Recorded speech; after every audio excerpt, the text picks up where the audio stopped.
Wow, I'm really impressed. AOC actually gave a speech in solidarity with the protesters of Columbia University and other universities across the country.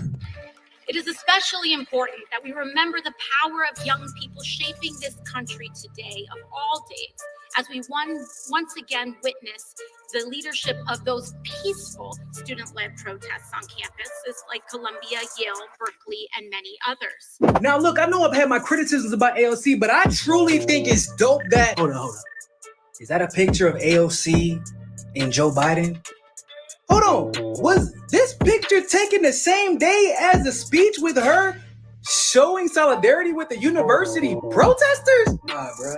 Is she wearing the exact same shirt that she just gave a speech in? So after AOC gave this speech celebrating the peaceful protesters of Columbia University, she took a picture with Joe Biden, who literally condemned those very same protests as anti-Semitic. But you know what? I'm not even surprised. This is AOC. This is the same AOC that admitted that the United States is funding a genocide and then turned around and said, well, we have to vote for Joe Biden, though, because we have a responsibility to uphold democracy domestically and around the world. Those were her words. But apparently AOC's idea of supporting democracy around the world is voting for a president who is actively funding an apartheid state. We got two different definitions of democracy, bro. Y'all gotta find a way to get her up out of there, bro. She cannot keep getting away with this.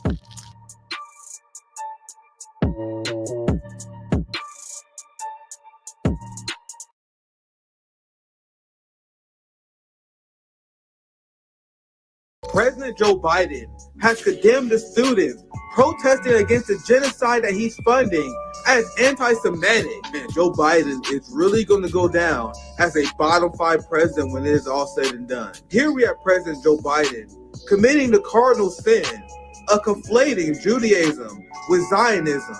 It is disgusting, and these liberals know exactly what they are doing when they do this. To show you guys how ridiculous Zionism is, here we have a Catholic, Joe Biden, that is smearing peace-loving Jewish students as anti-Semitic because they don't support the Catholic helping the Jewish people bomb the Muslims and the Christians in Palestine. Do you guys understand how ridiculous Zionism is now? Zionism is a fascist ideology which leads to ramped up authoritarianism. We now have a government that is weaponizing the police state against students who is protesting that government for funding a genocide. Here is Israel meddling in United States politics once again, demanding that Biden ramps up the fascism and cracks down on Colombia and take control of the school. I said it many times before and I'll say it again. Zionism is the #1 threat to the liberty and the rights of Americans, and we are seeing it in real time. Much respect to all the students of Colombia that are protesting against the genocide. What they're doing is showing the perfect example of what it means to be a true class traitor. A lot of these students are children of elite families, children of Congress people. They are weaponizing their privilege, knowing that the police state would not be as brutal against them as they would be anyone else. And whether we like it or not, elite academia rebelling against the government's criminal actions only gives more legitimacy towards revolutionary action. These students are not doing this without consequence. They will face class retaliation and lose place within their class. That's why we must stand united with them, build a broad coalition to oppose the genocidal ideology of Zionism. What's popping? What's popping, my friends, my family? We are back with another. But you guys thought I was gonna take tonight off. I had our brothers, Kit from Harlan's Media, CJ. We shooting this shit last night. Another banger of an episode post duopoly that we do, around once a month on RBN at least. Hope you guys enjoyed that show. You guys know I had to come back with another banger for you guys. Nick at Night. I have Q Anthony Ali scheduled for Thursday. And I'm going to be busy as well tomorrow. I'm going to be on my brother My hotspot brother spitting fire. I don't know if you guys saw CBS and a lot of these people trying to jack our hotspot style and then realize it's not as easy as we make it look. My hotspot assassin, my brother Nico House. I'm gonna be on the channel tomorrow. I think it's like 11 Eastern time. If you guys not subscribed to Nico House, what are you doing? What are you doing? You know, post duopoly so far this week. Also going to be co-hosting Due Dissidence on the Wednesday stream tomorrow. So tomorrow, back to back, I'm going to be on Nico House, then Due Dissidence tomorrow. So, you know, your boy playing mad work, but there's a lot to talk about, as always. If you want to lose an election, how do you lose an election, my friends? In a time where you are funding and sponsoring a genocide, as record amount of young people rebel against you, you have corporate media that is super happy about certain polls where they say, hey, don't you know that Joe Biden finally overtook Trump with young people? I saw Morning Joe, they took one poll. It was like, Biden surpassed Trump with young people. I'm like, what do you mean surpassed? You guys know young people is not supposed to be in play? At least the entirety of me growing up, the entirety of following electoral politics. So Democrats are in such a bad position because it's just genocide. I made a prediction, and electoral politics predictions are not that important. But I made I think, a safe prediction. I think Trump is going to win, especially because of genocide. I still think the Arab American revolt is being undercounted. The young voter rebellion is being undercounted, and way until more Black and brown people learn about what's going on in Gaza. I think those reasons is why Biden is screwed. So now, seeing how you're screwed with young people, what's the best thing you can possibly do if you want to lose this election? It's you coming out and smearing anti-war protesters as anti-Semitic. And as I said in the video, and I usually avoid religious arguments, and I don't even think it is a religious argument. I just say it just to show people how ridiculous their ideology is. You have Biden, who's a Catholic, that is criticizing a lot of Jewish students, peace-loving Jewish students, because they are criticizing his decision to help Zionist fascist Jews bomb Christians and Muslims in the Middle East. Do you guys realize how insane it is when I say it like that? And I tend to avoid the religious arguments, but we are seeing something new. We're seeing like the rise of Christian Zionism being exposed. We are seeing Tucker Carlson speak out very tepidly, but speak out nonetheless. We see Candace Owens. We see a few people on the right. And one of the things they use to flip people is the fact that you have Zionist Jews killing a Christian, because there's a large amount of Palestinian Christians. A lot of Americans don't realize this. Americans, okay, well, they're just killing Muslims. Oh, we just killing Muslims. The second they realize they're killing Christians as well. The second you realize that Zionism is being used to suppress Jewish people, free speech. You know how many Jewish people was retaliated against because they spoke out against Zionism? They called self-hating Jew.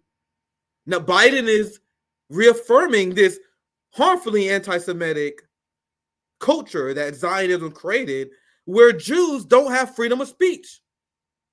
And I talk to many anti-Zionist Jews, and this is something they tell you all the time. When you hear from Katie Halper, when you hear from Max Blumenthal, other people who've seen through the scam, the deeply authoritarian culture that intimidates Jewish people, that thinks there's something inherently wrong with apartheid state. A lot of them get beat into submission. And they eventually learn to accept it because they want to fit in with the upper classes, the bourgeois. They don't want to make their family upset. And then you have a lot of them that rebel, like Max Blumenthal, Katie Halper, and others, who are then smeared by other Jewish people as self-hating Jews. Now, what people like Biden and evangelical Christians do, and what you see Christians in the UK, where you see non-religious Zionists, especially in Europe, what they do, they help the Zionists disenfranchise peace-loving Jewish people by making it official. Now we officially have, like, Congress passed a resolution that's essentially saying that if you're a Jewish person and you call for a ceasefire, you oppose the ethnic cleansing of your Muslim and Christian brothers and sisters, you are now anti-Semite. Do people understand how absolutely psychopathic our society has become? In any sane reality, there would be massive, well, there are like response protests in the universities, but where you have Biden, the genocidal maniac, who's starting wars on multiple fronts, who then call people who criticize his war as anti-Semitic, they call it, he smeared as anti-Semitic. One of the most disgusting things a politician can do.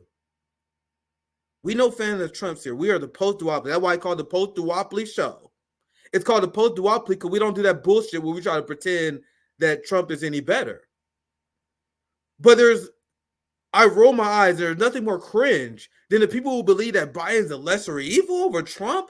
There's nothing that Trump did that is more offensive than Biden cutting aid from UNRWA. That's way worse in the middle of a famine. In the middle of a famine, when the United States government was admitting, not publicly, but they were saying it through their statements, that Israel was blocking aid. And you guys know, to this day, there's still no evidence that back up any of the claims that Israel made against UNRWA. And you had a majority of white America that came out and started smearing UNRWA as a terrorist organization with no proof, with zero proof. And people wonder why I have complete disdain towards this society that completely lost their goddamn mind, and people don't want to call it out because they too worried about civility politics. Oh man, you gotta hurt, come on, you gotta hurt the white suburban people feeling. Fuck them. If you fuck with Israel, fuck you too. Fuck the entire crew of Zionism. You have people that trying to appeal to Trump supporters. Fuck them. Fuck anyone who put Israel over our country. Anyone who appeased Zionists. I've been saying it for years now. Thank God we now have a culture. We're now seeing people wake up to this Zionist scourge in our country. This is probably the worst acts a president has ever done. When Biden said the Biden administration lied and said they saw evidence that UNRWA is connected to Hamas and terrorist organizations, and then you had investigations done by the Washington Post. This is a new investigation. You had the BBC who did an investigation. You had arrests. You have all these investigations that said we never seen any evidence that proved the claims of Israel.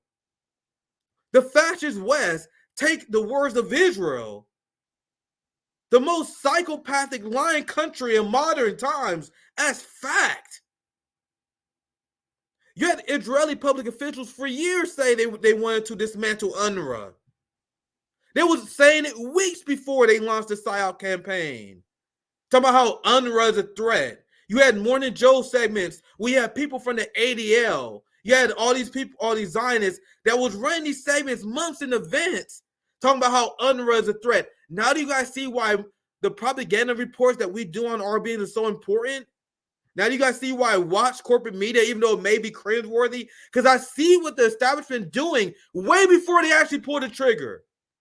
Because people don't know it, because a lot of people quit watching corporate news, and I get it. But people don't understand the establishment, especially on Morning Joe. That is state TV. They telegraph all their moves. They telegraph all their moves. They was talking about Mike Johnson teaming with Democrats to pass the Ukraine funding weeks ago. So you don't watch corporate media to get the news. You watch the corporate media so you know what the enemies are saying. I knew they was going to go after UNRWA.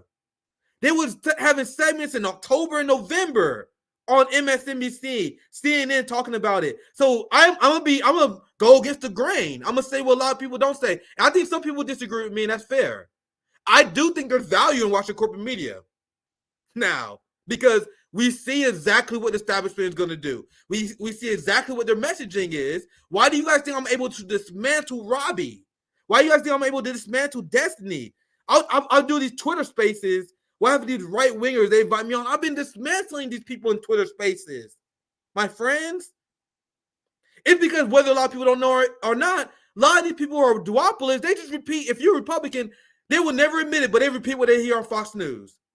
Bernie Sanders, AOC, and progressives repeat what they hear on Morning Joe. Marianne Williamson, when she was talking about Ukraine, was repeating verbatim shit that come from Mika Brzezinski. Like, and when you watch corporate media, and if you guys don't want to do it, that's why we got propaganda reports, so you guys can watch it with me. When you watch what corporate media is nowadays, you can spot out the fakes because you can tell who's repeating corporate media talking points. And I catch TYT, I catch Bernie Sanders, I catch the fake left that we diss all the time, repeating corporate media talking points. Maybe these talking points I wouldn't know, because just like a lot of you guys, before I started RBN, I quit corporate media. And I'm not advising you guys to do it, because I do the propaganda segments for you guys. But just like, I think a lot of people don't realize how bad it is now, because during the Daily Show era, when they was on fire, exposing the corporate media, a lot of young people turned off of the mainstream media because of the Colbert Report in the 2000s. And corporate media was bad then, and you guys can fight me on this. You guys don't have to agree with anything I say. But I maintain, as bad corporate media was then, it's worse now. It's way worse now. There's no dissent. It's literally government propaganda. So then, knowing this, I'm like, okay, I know everything the government is going to do just by watching these shows. And you can see the targeting of UNRWA. And now, getting back to my point, Trump, there's nothing that Trump did that was worse than this. There's nothing more offensive that Trump did more than Biden calling anti-war students anti-Semitic.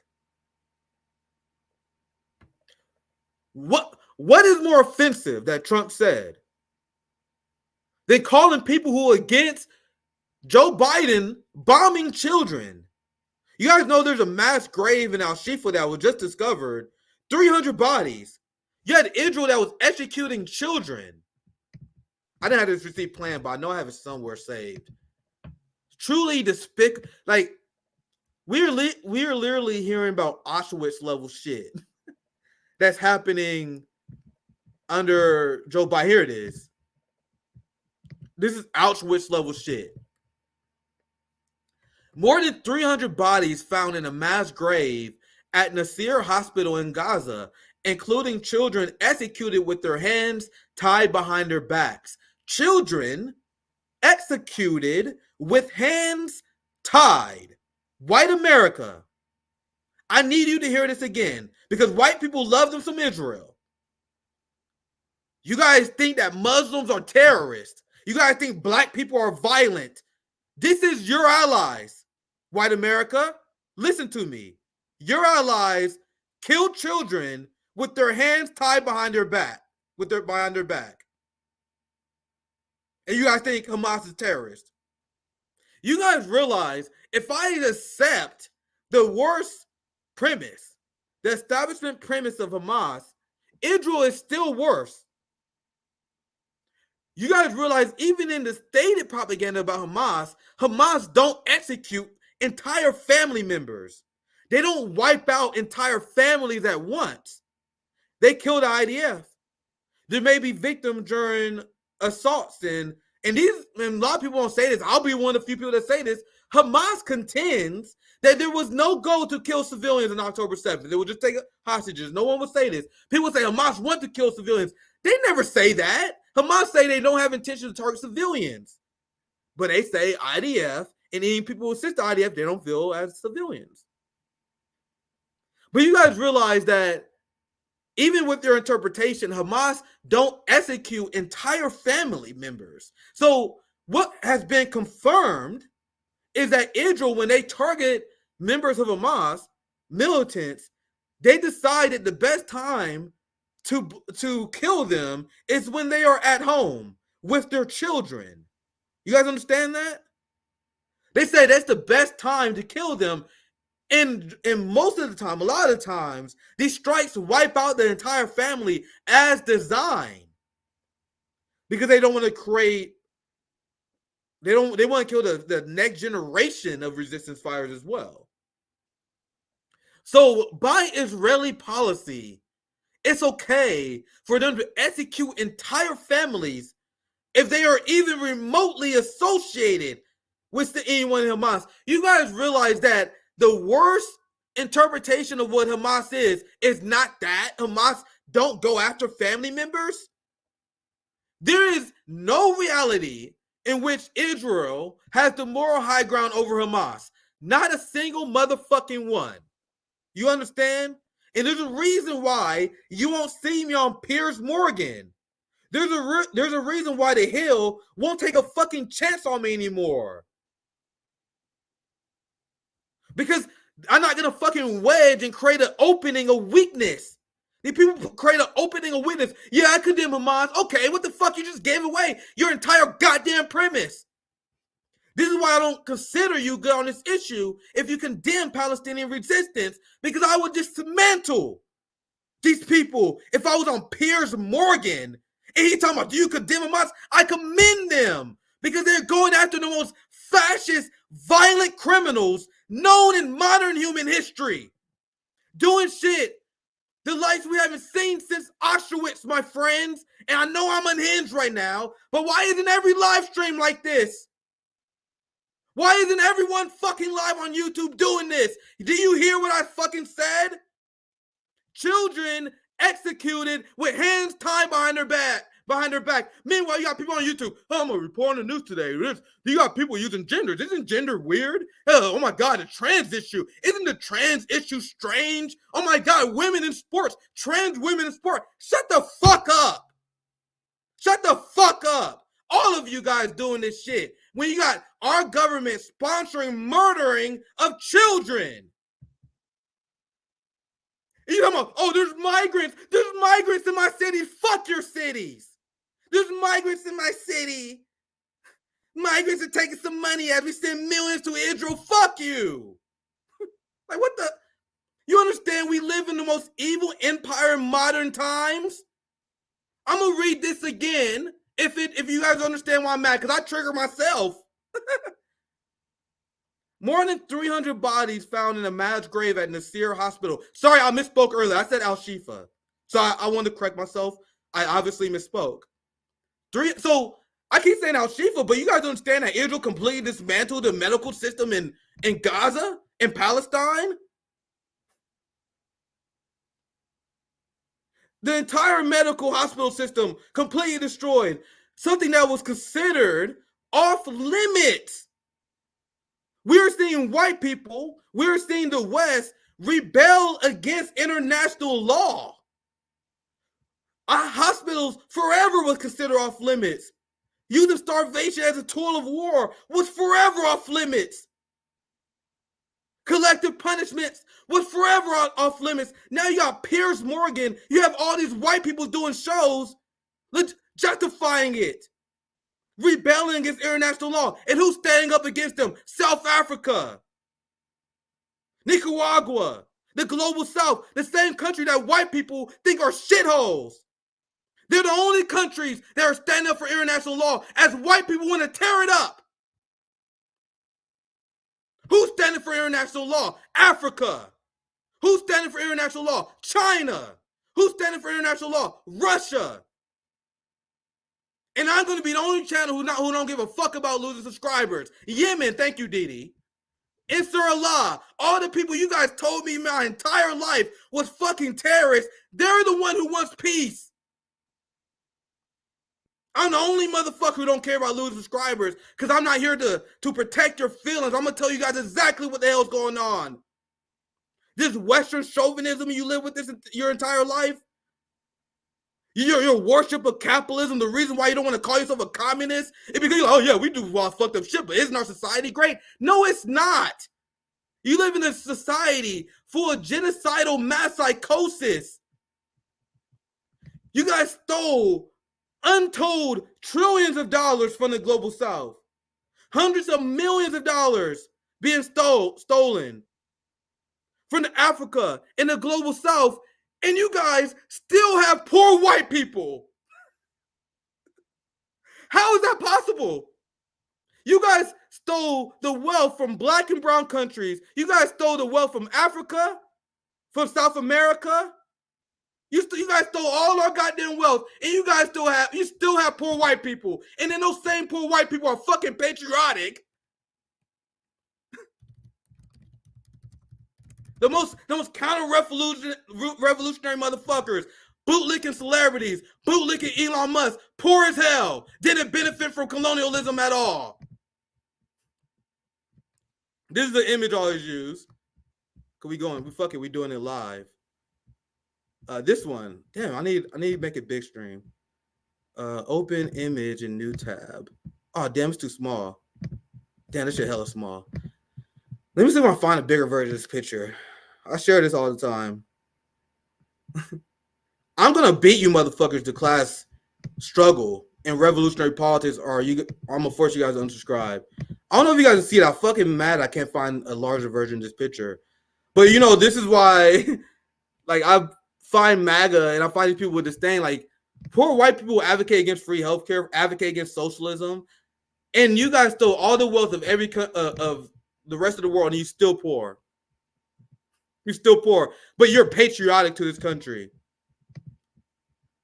That's some true cut shit if I ever seen it. What do I even fucking start, bro? I went on a 30-minute fucking rant, bro. I'm supposed to be doing a segment.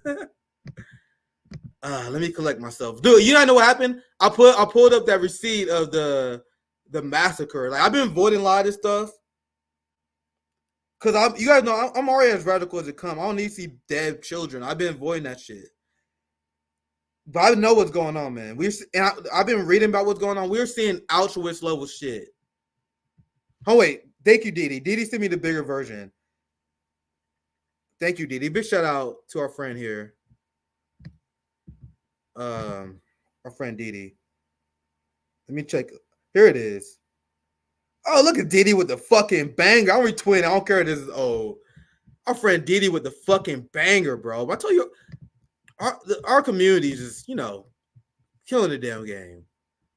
By the way, if you guys want to know where I got a lot of my information from the DPRK, this is the account right here. Banger after banger. Here's the image I put up earlier. Now do you guys know why I'm merciless on white fragility and white feelings? How can you possibly be an anti-communist? How can you possibly be a capitalist and you're a poor white person? You guys realize that there's nothing more pathetic than that to me? You guys fucking ruined the economic potential of billions of people. And then you are still poor and white. And then those poor white people like, oh, fucking socialist. Oh, man. You guys know there's multiple strategies of getting people on your side. And some people you can't fucking get on your side with logic. We tried. Some people you got on your side by shaming them, bro. Like if you want to poor white people, like, man, I like Nick, but I think he take it too far with the anti-capitalism. Then you're not even a capitalist. You're an exploited worker. Repeat after me, my friends. You're not a capitalist. You're an exploited worker cosplaying as a capitalist. People like, I want my private property. Bitch, do you own an oil rig? Do you own a hospital? There's fucking nothing you want. There's nothing you have that we want, you child. You got these people like, oh my God, fucking, you're anti-capitalist. This is the result of your system that left you poor that you are still defending. Sir, if we dismantle it through fucking endless amount of theory, lectures, the anti-capitalist intellectual argument is out there. If you're still resisting it, I got nothing else but to shame you for thinking that you're a fucking capitalist as you work at Walmart. You're a teacher. You think you're a capitalist. The fuck is wrong with you people? I actually have I have a few segments. Boy, you know, I should say some of these bits for due distance, man. And Nico House tomorrow. I'm giving way too many of my bits. Oh man.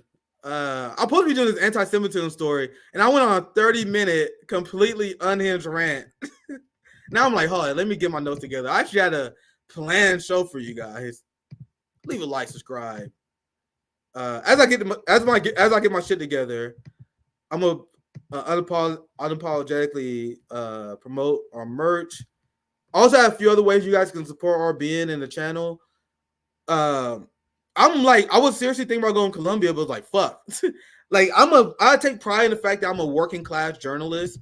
Like, you gotta know how back in the old school days, journalism used to be like a working class profession. Now they call you a grifter, but I take fucking pride in the fact that I'm like following the path of an old school journalist, not making a ton of money, making just enough to survive, but giving information to the people. That's what journalism used to be before it became, all of a sudden, you're making $500,000 a year working for the Intercept. You making $1 million a year working for the New York Times, and then became a bourgeoisie profession. You know what I mean? So I actually do take pride that I'm a working class journalist. If you want to support my work, they're not only the merch store, but whether you want to support our GoFundMe so we can pay our workers like Aaron, like, because we want to pay our workers their fair labor value, but we can only do that if we have resources. So if you guys want to support the channel, you can support us on Bonfire. Also have link to Cashapp, Venmos, Patreons, and all that stuff as a way to support my citizen journalism. I don't live a glamorous lifestyle. I just feel like I'm blessed to do this. So if you guys want to support my work, that's the best way to do it. I guess I should read some super chats since this is a good break. Banger after banger after banger. Let's go. Let's go. Not only did we have post duopoly, we had the show with Nick and Knight tonight where I went on a completely unhinged rant to start the show. When I planned my monologue, I was like, man, I'm gonna do a 5-minute monologue, just talking about whatever on top of my head, and then I'm gonna dive into the story. 30 minutes later, that what happens. Hope you guys enjoying the show. Thank you for $10, Kenneth. Nick on fire. What's popping? Stop holding back. Now I do want to give a shout out, man, because I talk a lot of shit, but dude, I get a lot of people reach out to me, bro. Trust me. There are a lot of white people that reach out to me like, man, trust me, bro. You're not hurting my feelings. You're not hurting my feelings, Nick, bro. We need to hear the truth. I may disagree with you sometimes on the way you frame stuff, but I fuck with you. And guys, I appreciate you guys. Trust me, because I know I get unhinged sometimes. Because guys, I'm impacted by this. Like, I'm not a separated journalist. You know how Ryan Grimm and Crystal Ball they can button themselves up, talk about this, and go home to their children. Dude, this shit impacts me. Why be staying up thinking about the crimes committed against my people, the shit that our government paid for. And if you guys see, we did the callback in our 3-year anniversary. You guys saw how I used to talk on YouTube like 3 years ago, and people are like, man, Nick used to be super reserved. We clipped it. You guys see the clip where we talk about we played an old statement. I used to be super reserved, super chill. I used to do a story like this. Hey, yo, man, welcome to Nick at Night. I'm going to break down some stories with you guys. I'm going to push for Medicare for all. I went from doing that. I'm like, man, fuck this system, fuck this country, and fuck it. Dude, it's not I promise you guys it's not a bit, dude. This shit is fucking with me, you guys. And this shit legitimately, like, when I prepare these shows, bro, I'll be fucking furious. When I watch the corporate media segments, preparing for these shows, I'll be fucking furious. But anyway, I'm glad you guys sticking in with me there through my mental fucking breakdowns here. I'm gonna read a few more super chats and we'll move on to the next segment. Actually, let me load up, because we're gonna do speaking of propaganda segments, We're going to do a propaganda segment over the Colombia protest.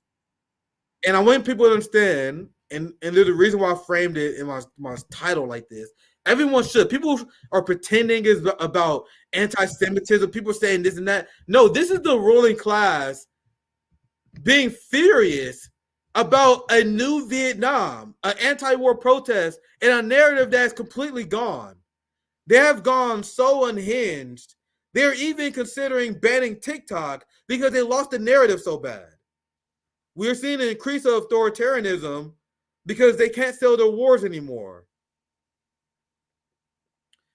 And let me continue my super chat before before I get into the next story.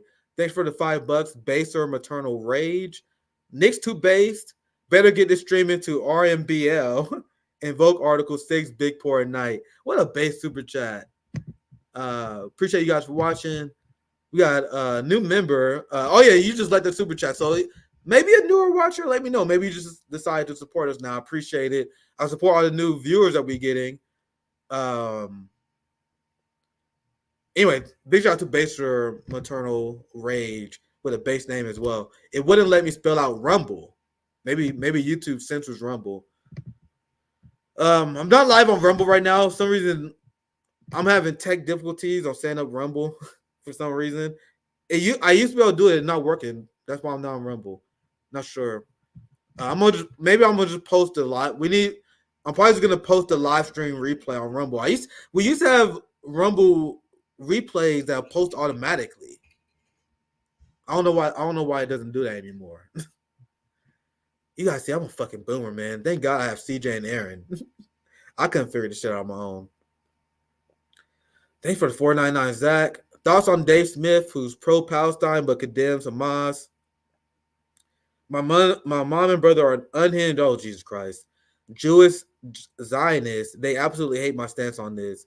Thank God my family is apolitical, man. My family just blows in the wind where I'm at. My mom follows me. Like, my mom been watching my hotspot videos. That's the only content she watched because I said before she never watched my streams. There's no way she would ever follow politics that long. But she liked my hotspot video because she think they catchy. She watched my hotspot videos and she'd be like, hey, nigga, I didn't know Israel was bad. My mom is such a sweet summer child. I love her so much. Hey, nigga, I didn't know Israel was so bad. Why we support Israel? Man, I'm fucking so happy I don't got Zionist political family members. I don't know how to deal with it, bro. I really don't. I cut off people in my family for less, bro. I cut off fucking toxic people in my life. I don't know how I would deal with it. If I had like a Zionist family member, I cut off people for less, fam. I don't deal with toxic people. And if you support genocide, you're inherently toxic. I'm not telling you guys to do that, though. I'm just telling you guys how I think. Regarding Dave Smith, I haven't followed his work too much. I've seen him on clips where he talk about Palestine. You guys know how I feel in general. I don't view people as good on the issue. They condemn Palestinian resistance. So that's my statement on it broadly. I don't like commentating on people if I don't know that much about them. As someone who's been a victim of smear jobs, that's how it starts. I try to avoid it, but I guess he has good clips, but I don't like people who condemn Hamas and Palestinian resistance. They're weak cogs in the machine that actually does us a lot of damage, whether you guys believe it or not. But I have seen good clips from him, so I don't want to bash him. So hope he keep up. I hope he changed people's mind. If he changed people's mind, that's fantastic. That's great. That's all I'm gonna say. Let's get into the segment. I'm gonna show you guys this here, bro. The Zionists, the people who support Israel, they are easily the most unhinged political faction in the world. Like, it's weird that people think Hamas, Russia, China. No, it's Israelis who completely rejected the concept of international law. And these people have been winning. They have brainwashed Western society for decades to the point where Americans strongly supported Israel. Even people who supported a free Palestine, we had to be really reserved in our expectations because a lot of people are like, man, how can we actually fucking undo this brainwashing that Zionists have committed through complex propaganda systems that infected Hollywood, our education system, people being bought up, the ADL, all this propaganda, tying anti-Semitism to Israel, tying massive AIPAC money and Zionist money infiltrating our democracy with saying people are pushing anti-Jewish conspiracy theories. All these things was coordinated psyop campaigns that completely destroyed the minds of the West. And now, after 75 years, people are finally snapping out of it.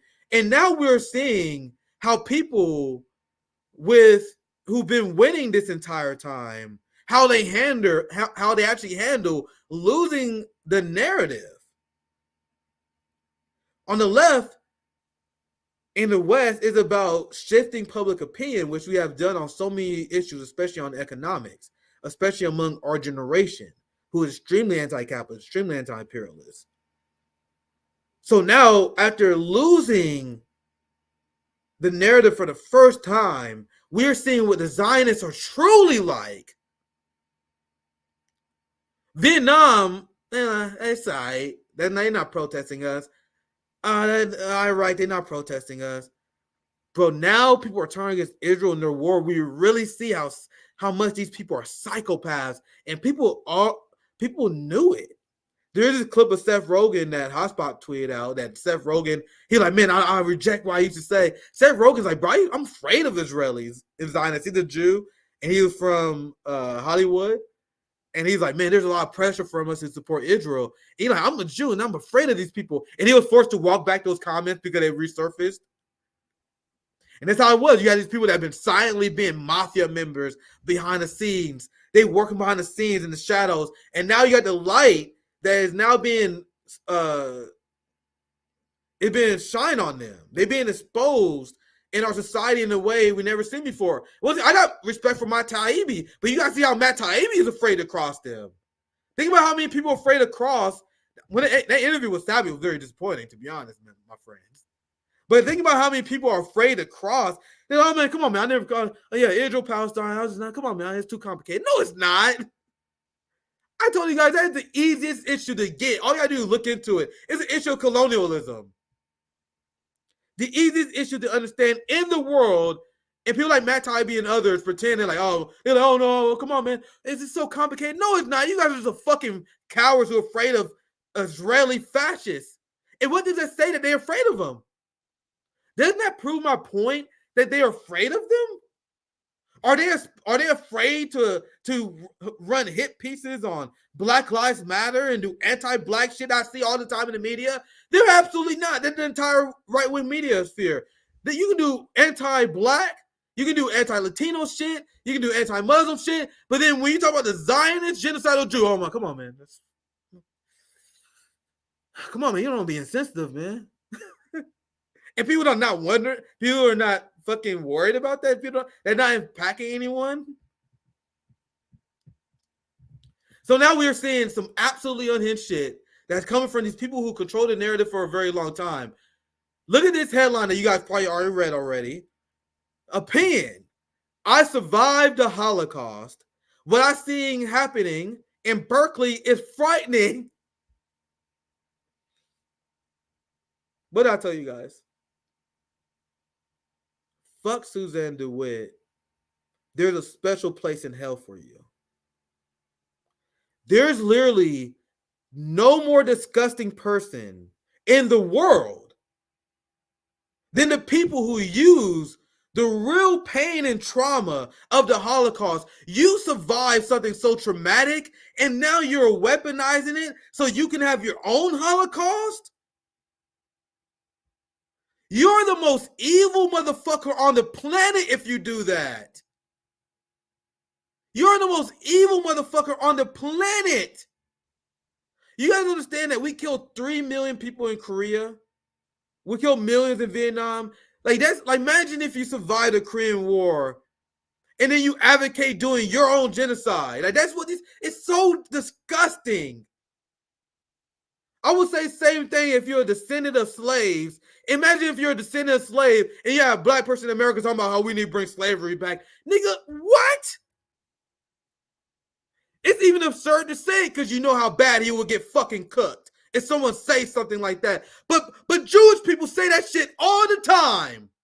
They say, can you imagine Can you imagine if Candace Owens or any black person said something like that? Yeah, we survived slavery, man. We don't need our own slaves. That's what these people are saying. They are so evil. Unbelievably evil. Fuck anyone who would ever weaponize the Holocaust in this way. But they do this all the time. Now we're gonna get into a propaganda segment. I'm gonna show you guys.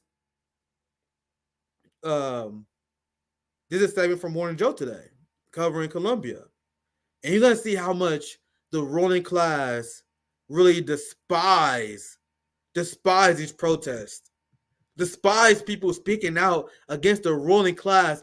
This is on MSNBC, a platform many people consider on the left, but this is pure fascist rhetoric that you're about to hear here. Listen to this. What's going on the campuses reminds me a little bit about the Vietnam War demonstrations. Okay, it's the responsibility of. I gotta let you guys know who this is. This is a billionaire donor to Colombia. So MSNBC is not giving a platform to the peace protesters who they are smearing every day. They're giving a platform to the billionaire donors and telling people how awful it is that these peace activists are costing these schools billionaire donors. But you guys think the capitalist central planning model is democratic, is anti-authoritarian? You have academic institutions, education that will be influenced on the whims of not you, but a capitalist, simply because they donate money to institutions. How you guys not see this as deeply authoritarian? The decisions being made by the schools is not set by what's best for the students. It's not set based on what you want. It's based on the donors, and they are saying it out loud. My friends, out loud, they are saying this shit, and people still wonder why I'm a socialist. This is what we talk about when we talk about authoritarian capitalist central planning. If there's not a legitimate central planning model for your education system, it get hijacked by the capitalists. Anyway, I'm gonna let this segment literally says everything for me, so I'm gonna let it continue. What's going on the campuses reminds me a little bit about the Vietnam War demonstrations. Okay, it's the responsibility of the university to create a safe and welcoming environment. And for many universities, including Columbia, they failed in doing that. But they're catching on. And right now, I think they're trying to do the right things. That was Omega Family Office Chairman and billionaire donor to Columbia University, Leon Cooperman, moments ago, speaking to CNBC's Andrew Ross Sorkin about the ongoing political protests at Columbia over the Hamas-Israel war. Cooperman's comments came. Look how completely unaware about how fucked up that is. That a billionaire capitalist are telling anti-war protesters and threatening them with resources? You have the billionaire class that are revolting against people who want to end war. And they talk about this like this is no big deal. People in the West is so fucking sleep. People in the West is so brainwashed, they will run this segment unironically. And if I had a Marxist class, if I had a communist class, I will show you guys this. Like they don't even understand how this actually serves us. This is literally fascism, like Anna says here. You have the billionaire class that is controlling our education system. If we oppose war, they will pull funding, and that will influence the decisions of the universities. And then they come around and say, oh, so you guys see how Colombia, they got it wrong at first, but now they changed their tune. Why do you guys think they're changing their tune? Because their donors are pulling funds. So it's not the administrators who make the decisions. It's the capitalist class. You guys see how these capitalist fucking parasites have their hands on everything in this society? And you guys talk about authoritarian China.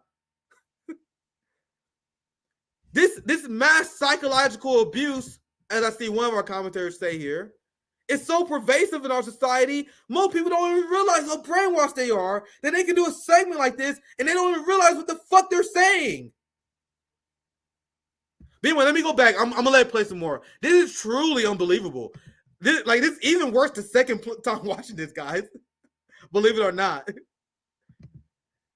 Let's watch it. A family office chairman and billionaire donor to Columbia University, Leon Cooperman, moments ago, speaking to CNBC's Andrew Ross Sorkin about the ongoing political protests at Columbia over the Hamas-Israel war. Cooperman's comments came as some billionaire Columbia donors are saying they are rethinking their support of the school amid everything that is going on with the protests. You see nothing wrong with that. And Andrew joins us. You see nothing wrong with that? Of course you don't, because she's part of the capitalist class. I'm begging people to become class conscious and put that first year of politics. Of course she don't care. She wants this system. They're praising this system where billionaires in the elite class determine the moves of elite economic institutions. But I'm sorry, I'll let it continue. I really think the video makes my point a lot. Now, so Andrew, I agree with Mr. Cooperman. I think maybe they were a little slow to it. I know this will make nobody happy, but I think Columbia is a good example of where they're trying to do the right thing. Now, it was Columbia. And I'm gonna let it play, but I want you guys to ask yourself this question as they continue, because they're not being vague on accident. They are being vague on purpose because they're fascist, and fascists don't say the quiet part out loud. When they say Colombia do the right thing, what are they talking about? They're talking about the Columbia University administrators who stick the police state on anti-war protesters. Now do you guys see why they won't spell it out for you? So they're going to continue to be vague. But I'll let it play. I just want you guys to keep that in mind. I think Columbia is a good example of where they're trying to do the right thing. Now, it was Columbia where students took over, during the Vietnam War, students took over the president's office, and everybody thought that was so cool and so noble. Younger people like me grew up and they're like, what? Mm-hmm. What? Are you guys serious? Are you guys ratings so bad that you guys assume that no one's watching this shit? They're like, no, there's no worker that will ever watch this shit, so we might as well say the quiet part out loud. Joe Scarborough just said, as there was Vietnam protests, which everyone knew is a good thing, he was like, man, everyone's saying this shit is great. But me being a young kid, being a young elite student, I'm like, bro, what? This is crazy. You guys are protesting the actions of our government? And yes, that's exactly where he's about to take this, guys. And he's about to turn it into condemning these students who protesting their government now. It's unbelievable that they're saying this quiet part out loud to the point where I can just show you guys this shit and you guys should be radicalized, because this is the shit that Pramila Jayapal watch. This is the shit that Nina Turner watch. This is the shit that all these TYT, MSNBC like people. I know because I watch this shit and they repeat the same shit they say. Now listen to this shit. This is literally one of the most baffling statements I did in season 2. I'll play this part again. They're just saying the quiet part out loud. We just a bunch of rich kids shocking it, just yakking it up. Took over, during the Vietnam War, students took over the president's office, and everybody thought that was so cool and so noble. Younger people like me grew up and they're like, what? Mm-hmm. What? I was always like, afraid to knock on the president of the university's door. There's nothing cool about anarchy and chaos on your college campuses. And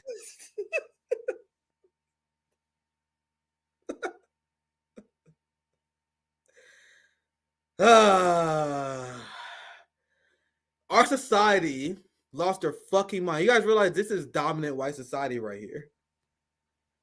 You motherfuckers who fuck with us, you guys are the outsiders. I'm sorry to tell you guys. So when you guys wonder why I'm so mean to white America, if you fuck with us, you are the outsiders. You understand?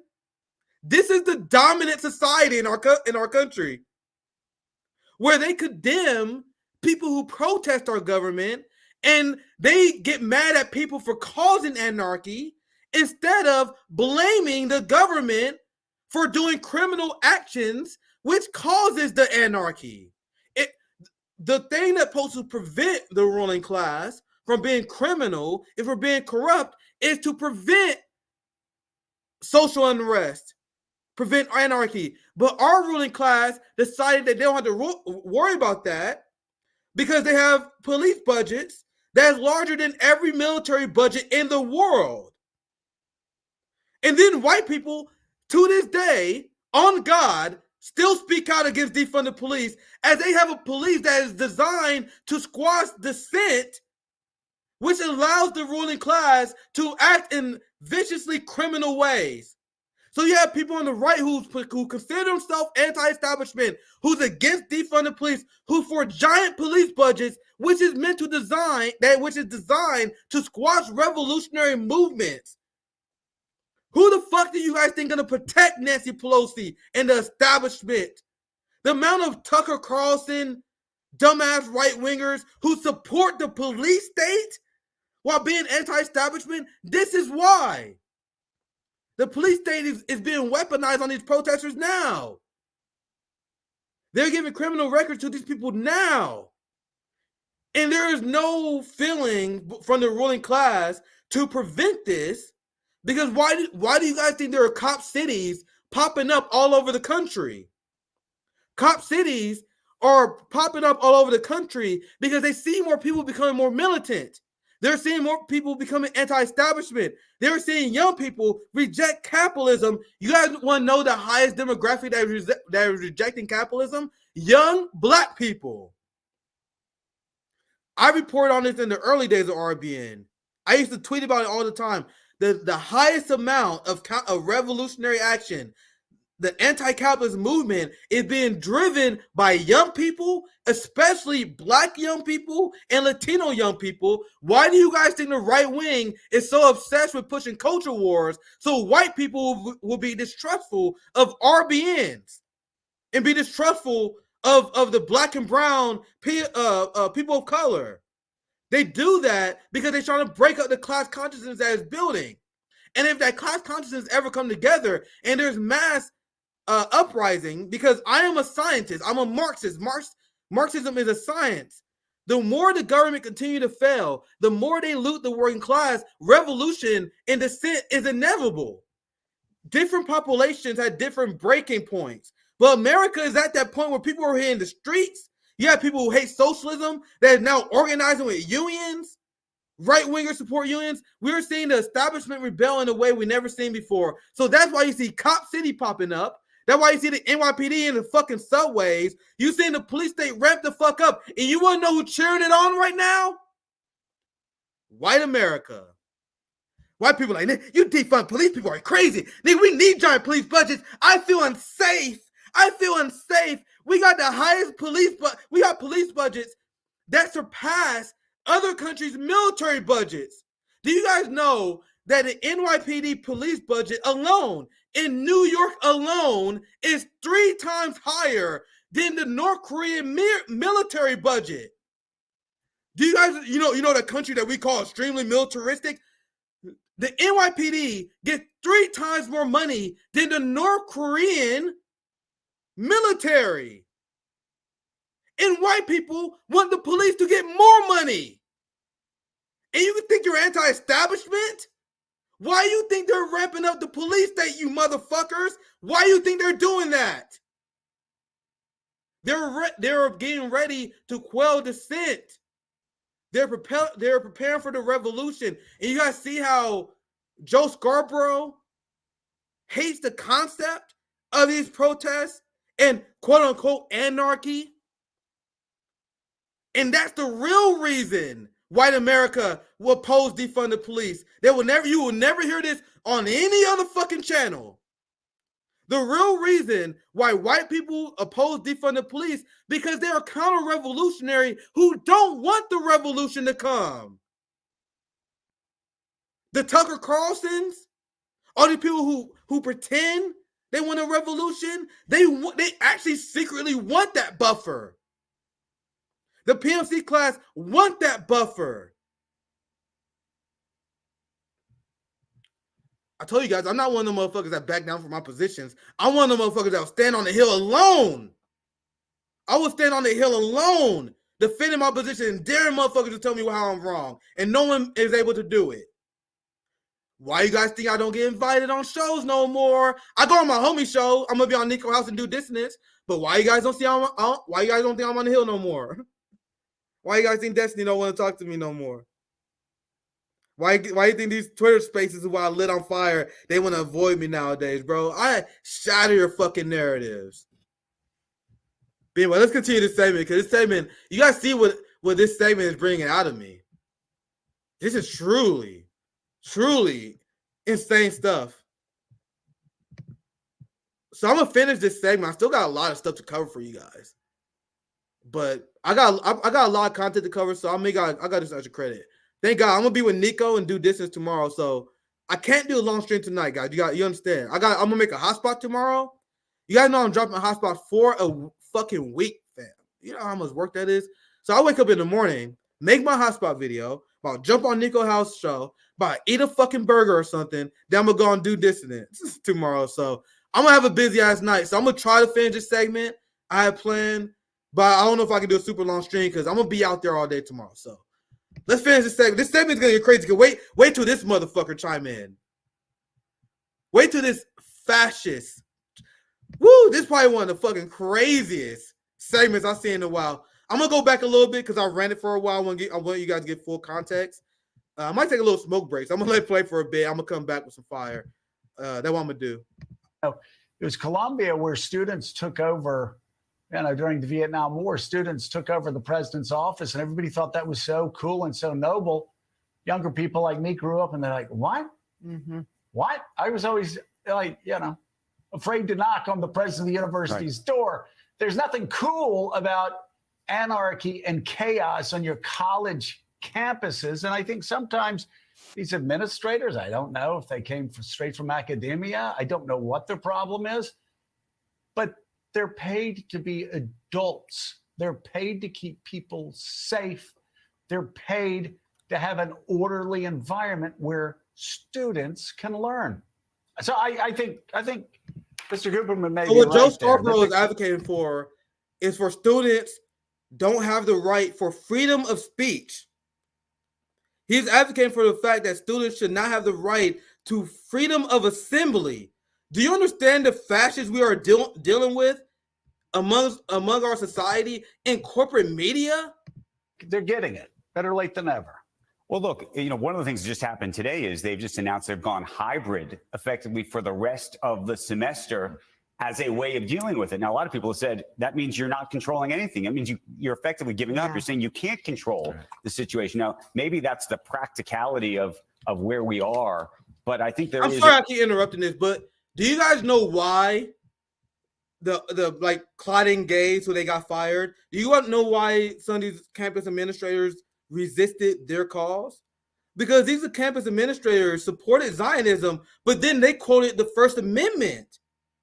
Claudine Gay quoted the free speech, and then she was lynched by the entirety of white America for standing for free speech of her students. She said she find the pro-Palestinian protesters deplorable, but despite the fact that she find the pro-Palestinians deplorable, they have the right to say it, and because of that, she was fucking lynched. She lost her job. She was humiliated and attacked by the entirety of white media everywhere. But I'm gonna let I have a hard time watching this. I'm gonna let it play. I need to fucking finish my smoke break. The real I'll go back a little bit. I'm sorry. This video is fuck. This is like pure fascism propaganda here. It's so crazy that this is aired on TV. I'm gonna try my best. I'm gonna let it play.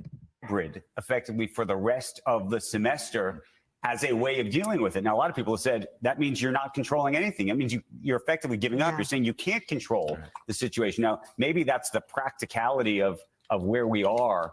But I think there is a real question as to whether Colombia is handling this well. I think they're getting better at it, if you will. What do you mean it? You guys see how they being vague on purpose?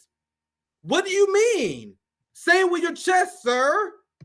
But that hasn't stopped Robert Kraft, of course. The owner of the Patriots came out. He's an alumnus and said that he is effectively not going to be giving them more money. And there's a whole number, by the way, of major billionaire donors on Wall Street and others who come from Colombia. Warren Buffett, one of probably the most famous alumni. He has not spoken out. I think there's a real debate as to whether the donors should be trying to use their influence, not trying to use their influence. That's another piece of it. And so many of them, frankly, I know a bunch who would like to actually speak out, who say, you know what, I don't want to because I'm so scared that actually my employees will actually either turn against me on this issue or that my customers will turn against me on this issue. So there's a real sort of push-pull going on here in terms of all of it. One of the elements that Mr. Cooper mentioned in the clip that we just saw and listened to is he referenced the protests and the violence on campuses during the Vietnam War. Right. There is a night and day difference. There's a difference between that period of time and today. And the night and day difference is factored into it, something called. What is the difference? You guys, because they know that popular public opinion is on the side of the Vietnam War. We are witnessing a modern Vietnam where students of the bourgeois is putting their body on the line for mass genocide being sponsored by our government. Because you guys heard my rants about Vietnam before, right? Most people have no idea the atrocities we committed there. So I'm going to spare you guys for a sake of time. But we are living through a modern Vietnam, and we're seeing a parallel in history. This is why you study history. I'm a student of history. I love history. I was into history before I was in politics. Now you guys see why? Because there's parallels. We are witnessing a parallel right now. If you don't learn from history, you'll be doomed to repeat it. We are living through a modern Vietnam, and people are tying that together. They're tying that together. So you guys see how the establishment is quick. Like, no, guys. There's a big difference. It's day and night, but I'm not going to tell you guys why it's day and night. We're going to ignore the fact that the mainstream media also demonized the Vietnam protesters. Joe Scarborough just said he hated their guts. You had the mainstream media, you had the establishment call them anti-American traitors. They will smear. There's direct parallels. But you guys see how desperate they are to defend it? I'm going to get to the donor part because if I remember correctly, I believe they're going to get back to the donors and them feeling pressure. But you guys see how laughable that was. There's a part I'm waiting for. Hopefully I remember this right. But let's continue. The explosion of anti-Semitism as a result of all of this. I don't know how you contend with that. I think the hardest they're defining anti-Semitism as anti-Zionism, which is despicable. But let's continue. Right now is how you create a distinction and a line. And this is what I think so many of these administrations are trying to figure out, is a distinction and a line between those who want to protest what Israel is doing in Gaza from a policy perspective and those who are genuinely anti-Semitic, genuinely harassing students, genuinely causing such physical problems that it's creating security issues and it's not allowing the students. Citation needed. Citation needed. You guys see how on my show, I show you guys my work. I show you guys my receipts. They don't. The entire formula is, I say it, believe me, my sources, trust me, bro. They keep saying there's these rise of anti-Semitic violent incidents. What the ADL is using when they say there's a rise of anti-Semitism, and they outline, I'm going to show you guys in this article, it's just anti-Israel positions. If you oppose how they're handling the war in Gaza, they consider that anti-Semitism. They consider anti-Israel protests anti-Semitism. But luckily, thank God, it now means nothing. But I'm going to let it continue. Jesus Christ, this is a hard-ass video to get through.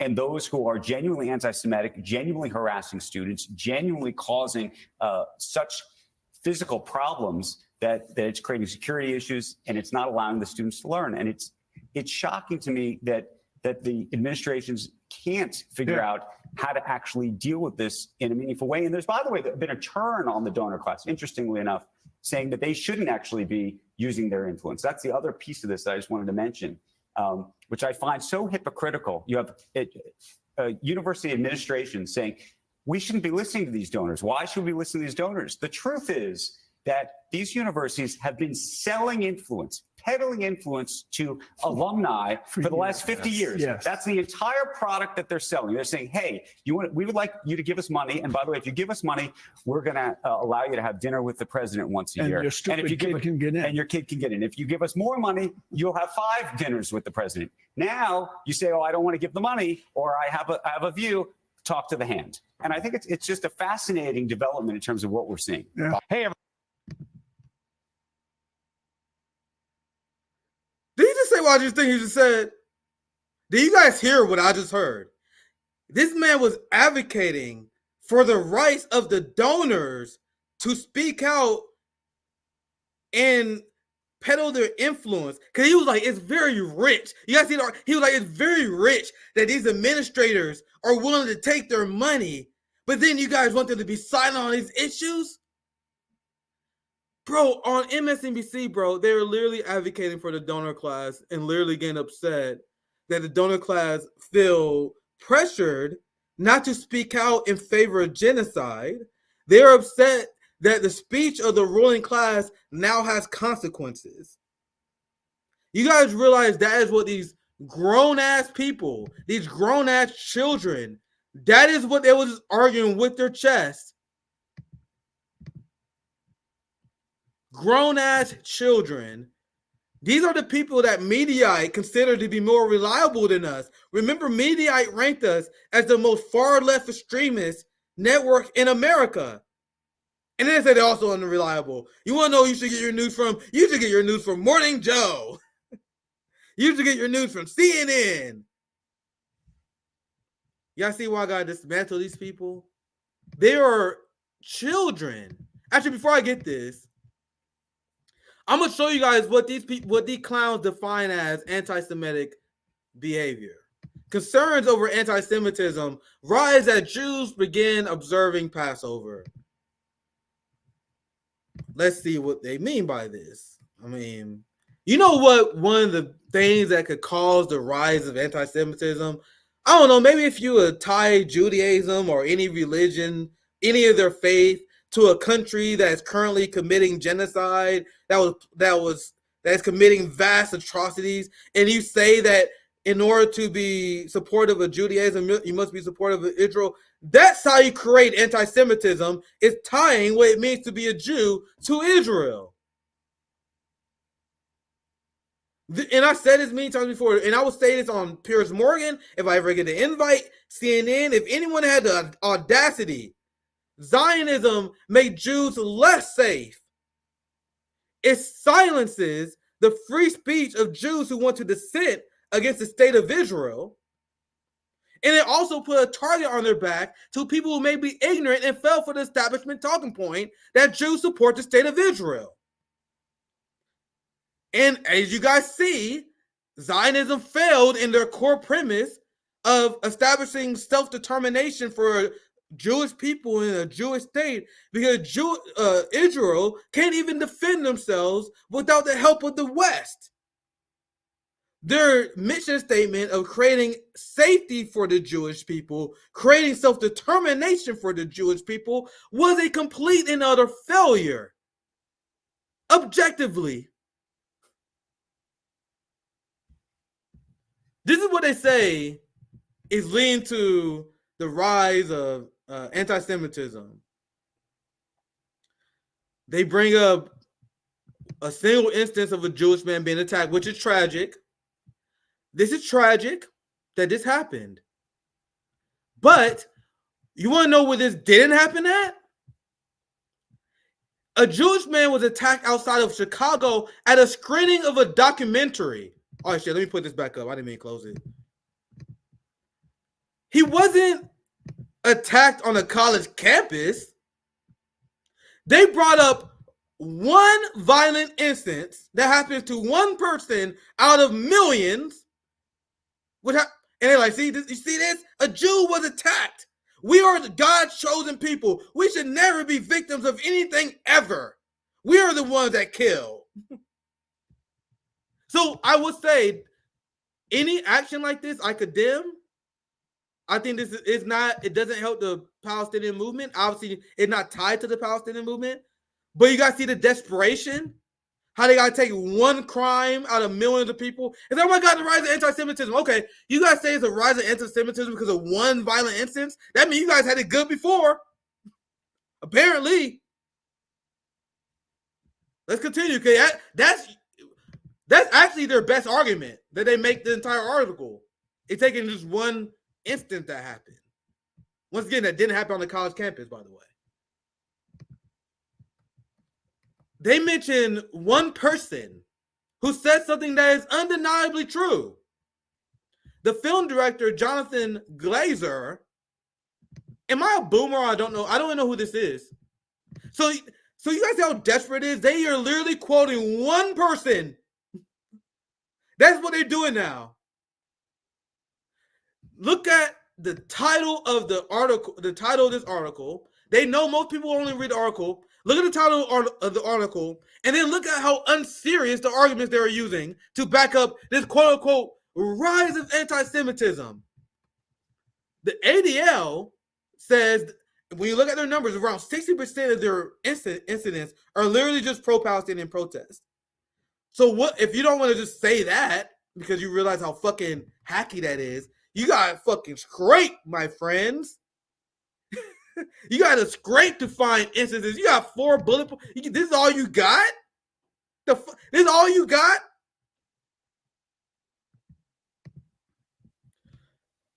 The film director, Jonathan Glazer, making claims that Israel's persecution of the Israel-Hamas war is dehumanization. So they quoted one guy who said something that is undisputably true. You had Israelis, you have government officials in Israel that say there are no innocent civilians in Hamas, including the children. That is textbook dehumanization. They're getting upset at people for using words the way they're meant to be used. Do you guys understand the insane fascism that we're living through? When they're turning up to down, ignorance into strength, freedom into slavery. This is crazy. War is peace. We have the establishment that is launching constant psychological torture and manipulation on their populace. They're saying that there's a rise in anti-Semitism in NPR, guys. This is NPR.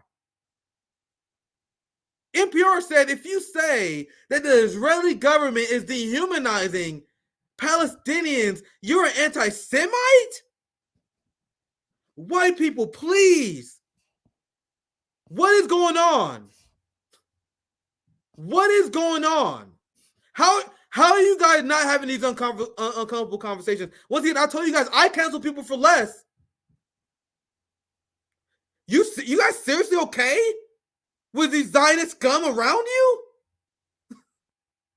I can't tell you guys what to do, but I promise to God, I cancel people for way less.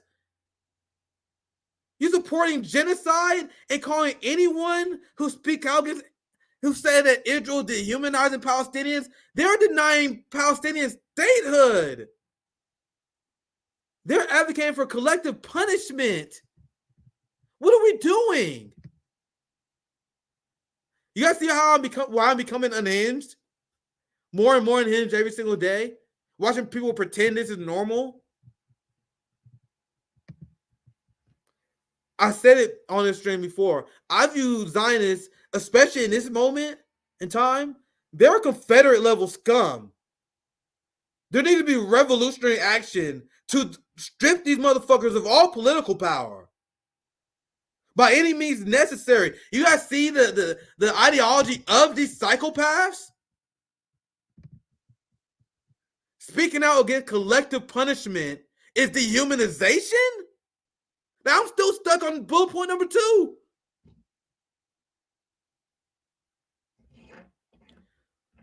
You want to know another example that this deeply serious article from NPR, you know, the respected NPR. You want to know what these deeply unserious motherfuckers actually said? Once again, I want to read the headlines because they paint a picture that this is actually going to be a serious fucking article. Jason DeRose, look at this white gentleman here. Look at this deeply serious gentleman. Jason DeRose covers religion for NPR News, reporting on ways beliefs shape American public life and the ways American life shapes religious expression. Look how important this guy was. He's an NPR Western Bureau chief, freelancing in California, Washington, Oregon. Look at this deeply serious guy who writing this deeply serious article. You want to know what he quotes as an example of rise of anti-Semitism? Fake accounts on X. Fake accounts on X. And people look at me with a straight face and they think what I do is not serious. I told you guys, I take what I do very seriously. I don't listen to people who try to talk down on my work as a citizen journalist. I take pride in what I do. I take pride in spreading revolutionary energy any way possible. Being a working class journalist, guys, there are people who constantly shit on me for having the audacity to spread my ideas on YouTube. To be a Marxist, to talk about the news. People will shit on me. You guys see how much more serious my content is than the mainstream, than CNN, than NPR? Guys, you can't turn on the corporate media channel without them talking about the Trump trials. Hey, guys, you was a sketch artist. Can you tell me what Trump was doing? Hey, Trump was just kind of standing there in the court. He was kind of nodding off. He kind of blinked to the side. He looked to the side. He gave kind of a convincing nod. That's serious shit. And then people try to fucking talk shit on RBN. What we do every single day is way more serious than any of these corporate media outlets. And I say that with my chest. And that's not just me. I'm not just talking shit. That goes to all our brothers and sisters. You guys saw the post-duopoly show. Harlan's Media, way more legit than NPR. And this is what we need to start saying. Due Distance, I'm going to be on their show tomorrow. Way more legit than NPR. I'm going to be on Nico's house show tomorrow. Way more legit than NPR. Way more legit than TYT. Way more legit than CNN. Can we stop putting these motherfuckers on a pedestal? These motherfuckers are children compared to me. They're not shit compared to RBN. I don't give a fuck what the numbers say. We catching up. Why you guys think they're terrified of me? I told you guys I was at a pro-Palestinian protest. I met an NPR brother who was a good guy. He knew who I was. He like, hey, bro, you that SocialistMMA guy. You think they don't know who we are? They don't invite me on because they don't want the fucking smoke. They know what I did to Robbie. They saw me on the Hill. That shit went viral, my friends. They saw me on George Galloway. They saw me on Jimmy. They see me, friends. I was on Destiny. I was on I've been around. They was like, fuck that. Don't let this brother around no more.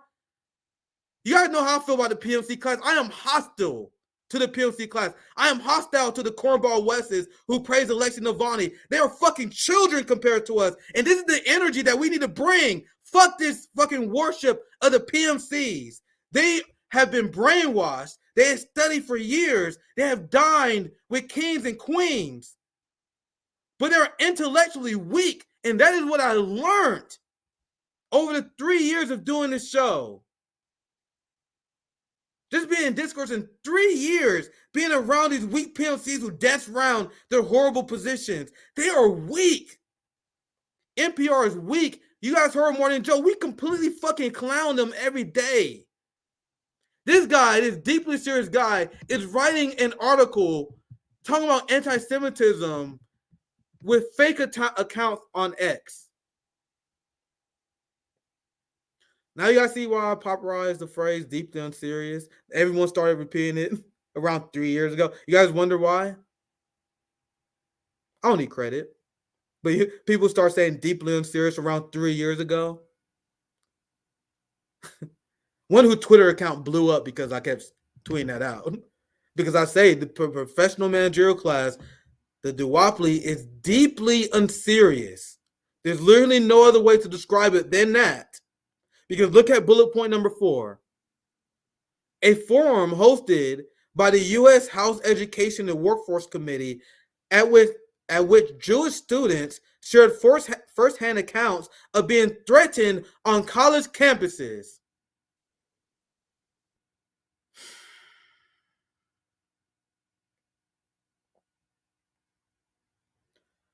These people excuse for being harassed on college campuses is hearing the pro-Palestinian position for the first time in their life. You guys realize how protected these people are? Do you guys realize how authoritarian our society is?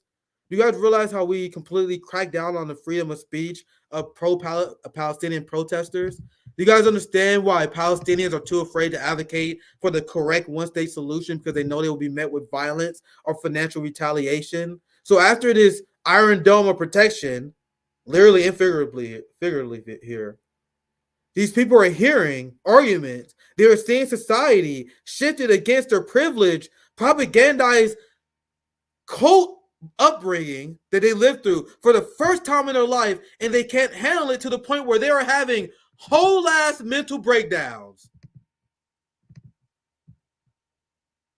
Now you got these articles talking about students, Jewish students are forced to flee. Forgive me for talking. I gotta close all the damn fucking pop-ups. They were like, why is print media dying? Make your websites more accessible and easier to use, maybe? Fucking hell is wrong with you people? You don't want me to use this? You guys know how long it took me to fucking close all these damn pop-ups? Why is print media dying? Make a good website for fucking one. But anyway, I digress. Jewish students told to flee Colombian campus. How does that happen in America 2024? We are living through an insane mass genocidal psychosis. We are seeing these people who've been protected our entire life, our parents' entire life, they are losing the narrative and they are not handling it well. They are telling Jewish students to flee Columbia campus because they are being met with hate because these people are exposing the criminal state of Israel. This is literally insane. This is literally insane. Our society that people still think is fantastic.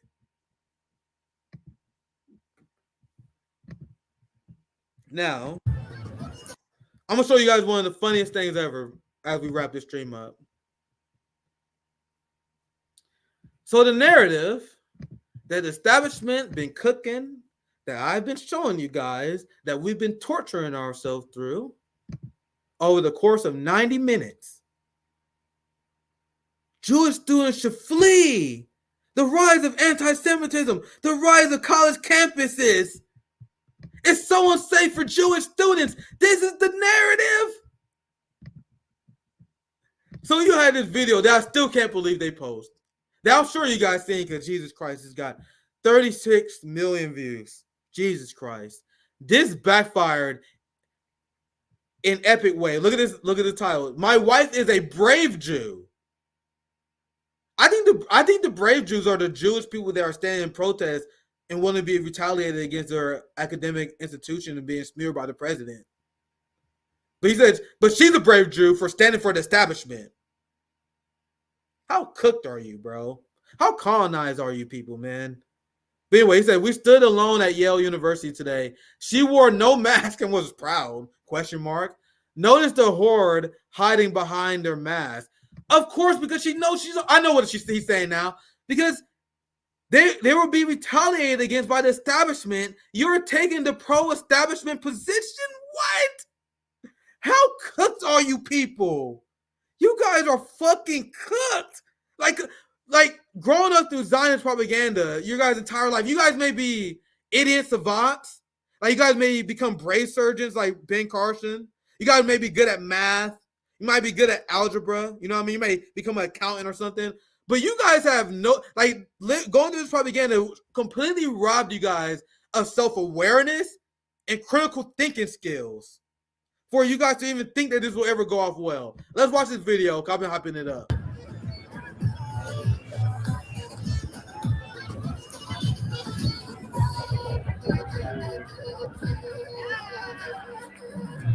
Bro, no one could give a fuck.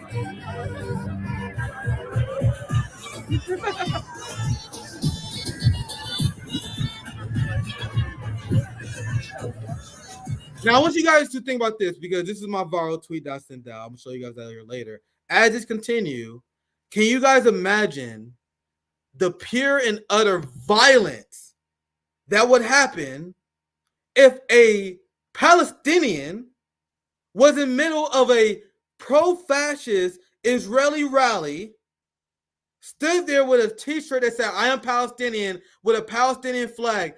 Do you understand the amount of violence that the police will allow to happen to that person? That is completely normalized. We've seen all these videos of Palestinian protesters being assaulted by these unhinged Zionists. Meanwhile, they're not showing them their receipts. Do you understand how fucked up a Palestinian would do if they came alone? And once again, remember, I know she's not alone, but imagine if a Palestinian came alone with a Palestinian t-shirt saying "Free Palestine." That motherfucker may get lynched. It's very possible. With no backup.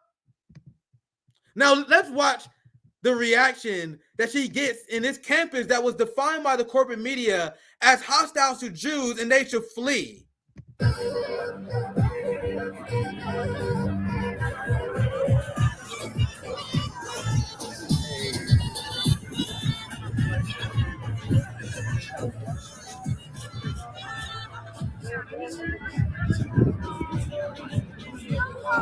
No one can give a fuck.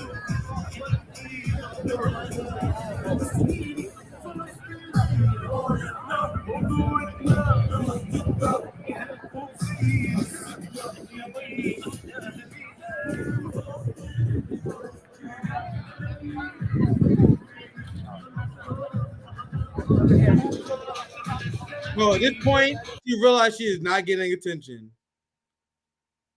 She is not getting the reaction she thought she was gonna get. This person who was brainwashed her entire life. I'll tell you, they live in very sheltered societies. They go through their education system. They get brainwashed with this bullshit about Israel and the Holy Land. And why Palestinians are the new Nazis. They are propagandized the likes we've never seen before. They're told that Palestinian protesters are the new fucking terrorists supporting Nazis. So she really thought she really thought she's gonna make a courageous sacrifice. That's why she's like, I have a brave white Jew. This is gonna be the end of her. This is gonna be the end of her. She come out, I'm willing to sacrifice myself. I'm a martyr. I'm gonna sacrifice myself. I'm sacrificing myself. I'm gonna expose the Palestinian protesters, and then nothing happened. Which is still surprising to me that they focused.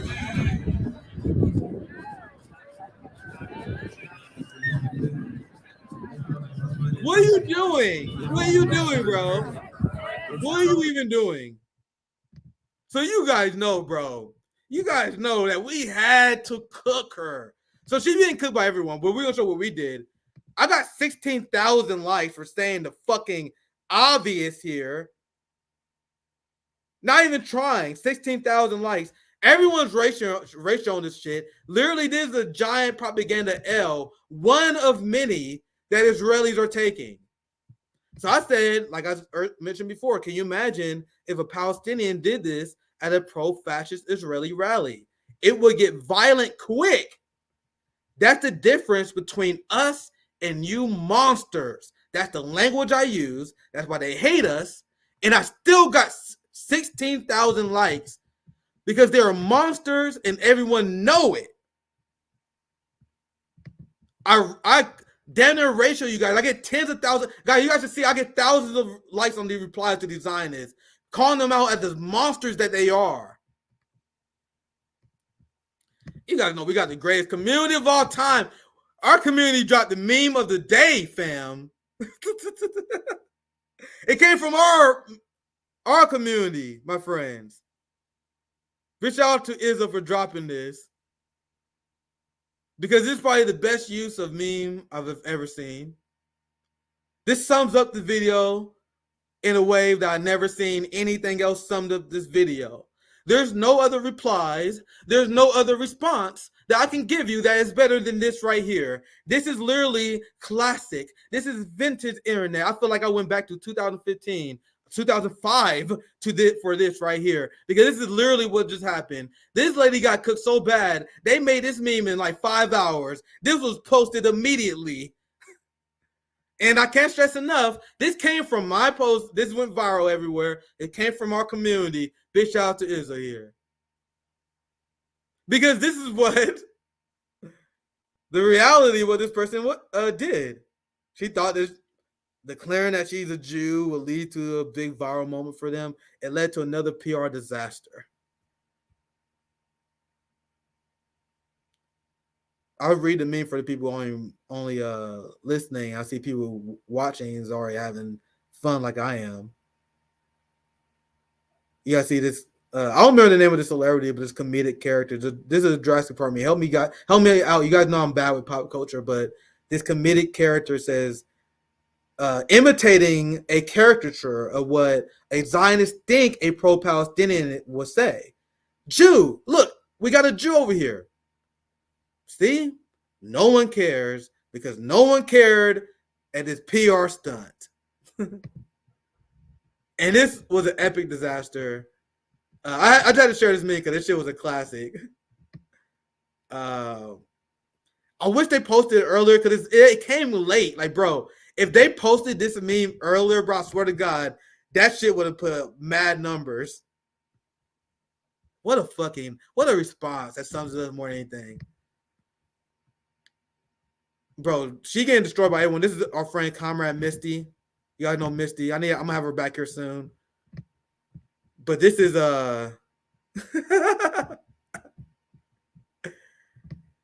bro, Zionists are getting cooked so bad, bro.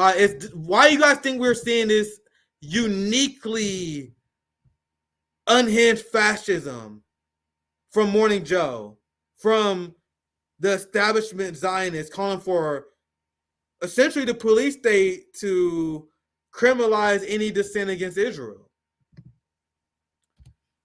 And then whenever there's Israeli protests, they get a fraction of what pro-Palestinian protests get. It's very embarrassing.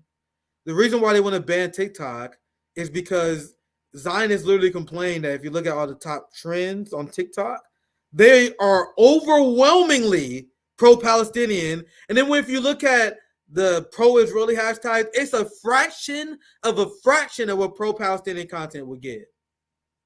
But so that's why they want TikTok banned, because we are not, I'm sorry to say, if you're on the right side of this issue, you know you are. I'm not calling you out, but I'm saying the truth with the harsh numbers. Gen X and older, boomers, and especially the silent generation, they all fell for Zionism. Even the most left of Gen X fell for Zionism.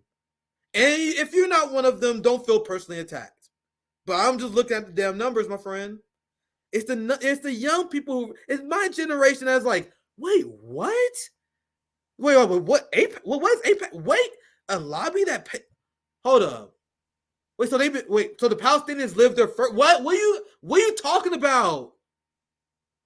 Wait. So we send money over there? They got free health care? What are you talking about? So that's our generation. The older generation, like, oh, you don't understand, man. This shit's complicated. We was like, bro, what are you talking about? This is colonialism. These people are European. 2/3 of the people came from Europe. They come from Poland. Fam, name me one prime minister in Israel that's an Arab. They're all Polish. Benjamin Netanyahu is Polish. This is literally the least complicated issue in history. And the majority of Gen X, I would say late Gen X and older. I would say late Gen X. And over, like, oh, I don't know, man. This shit's complicated. What are y'all talking about? So you guys realize this is leading to the ending here. You guys realize the only people we see in these pro-Israeli protesters, a large percentage of them are paid protesters. They are so desperate. They was offering $50,000 for people to go to pro-Israeli protest.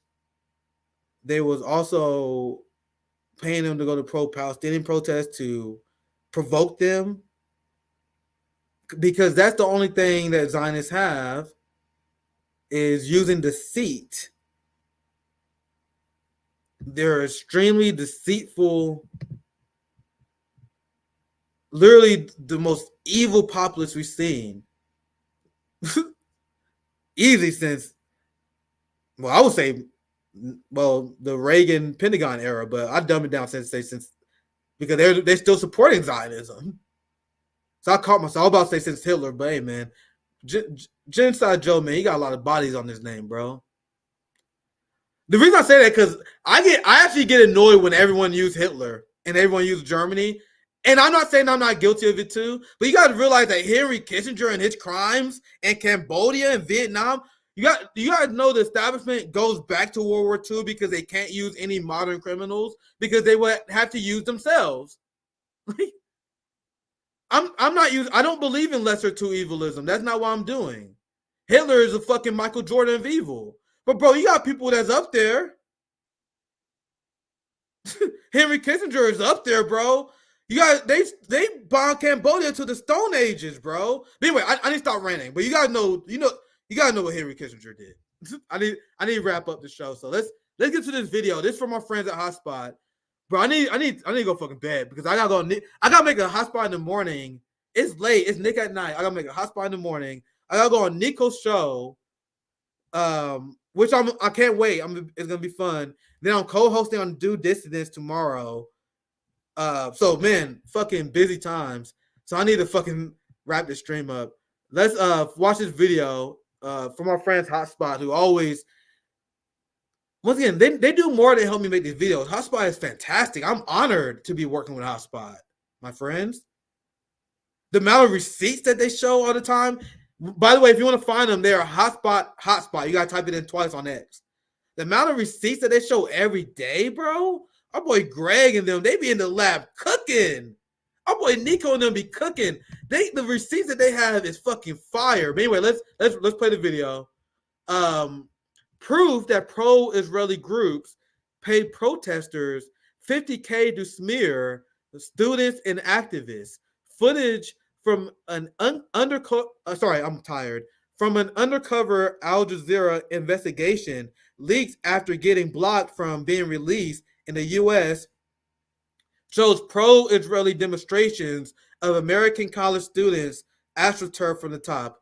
So let's play the video. You guys understand? I'm there in 2 hours. I'm just screaming on top of my lungs for the whole show. So I'm sorry. I'm tired. That's why I'm down there mumbling here. So I'm sorry. Let's watch this video. I need to wrap up.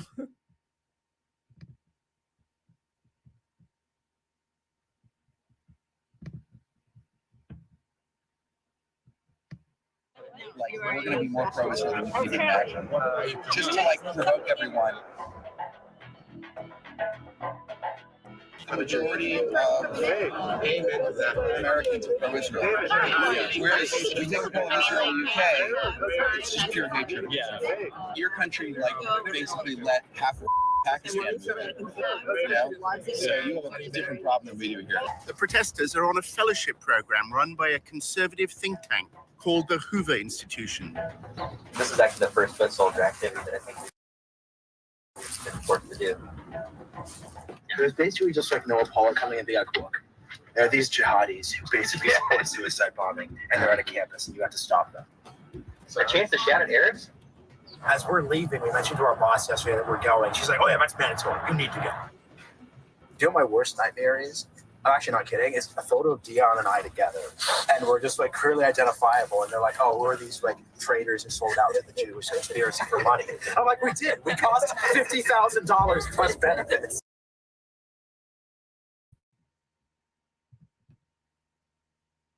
Bro.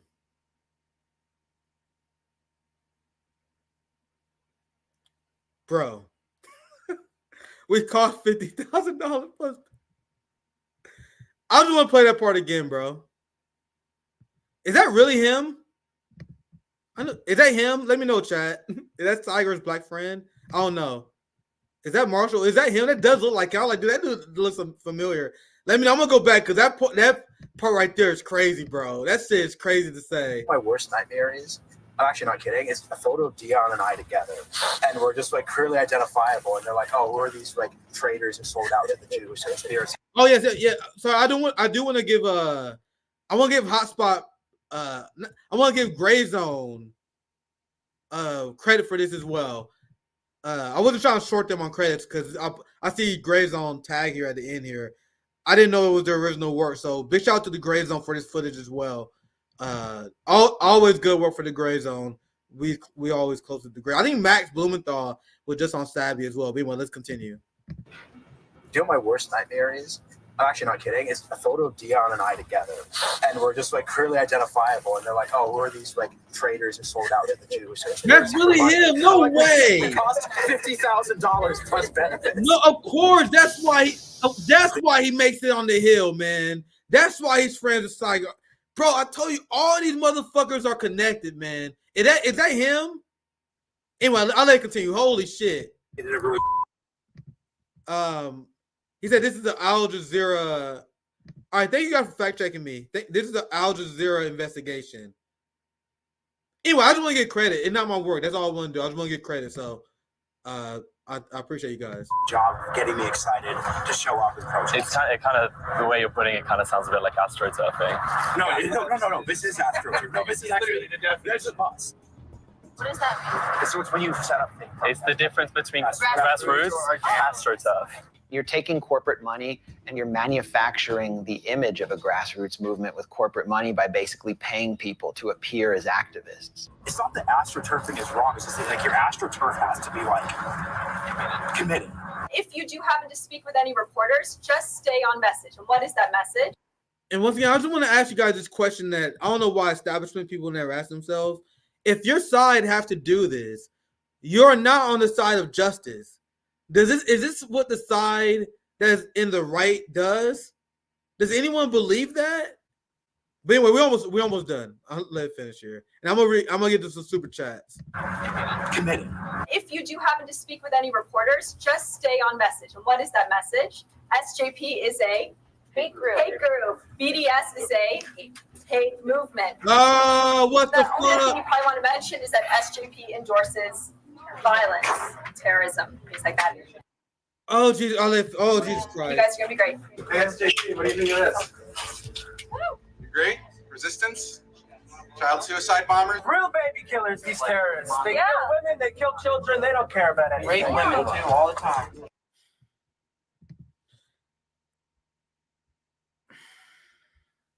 These are the people who know that they are openly evil, man. There's no other intellectual way to say it.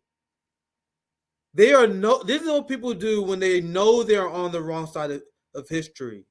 And they are willing to do this. I can't even begin to relate to this, man. For what? Protection? For status? Like, what is this? Like, it literally breaks my brain thinking about why you would do this. Like, it's not that big, bro. Like, why not just get a normal job and live normal? Like, I don't understand this sellout. I don't even understand how you can sell out like this. What are you even gonna do with the money? You're gonna go on a cruise? Then you're gonna just sit there with knowing the evil shit you did? I don't get it.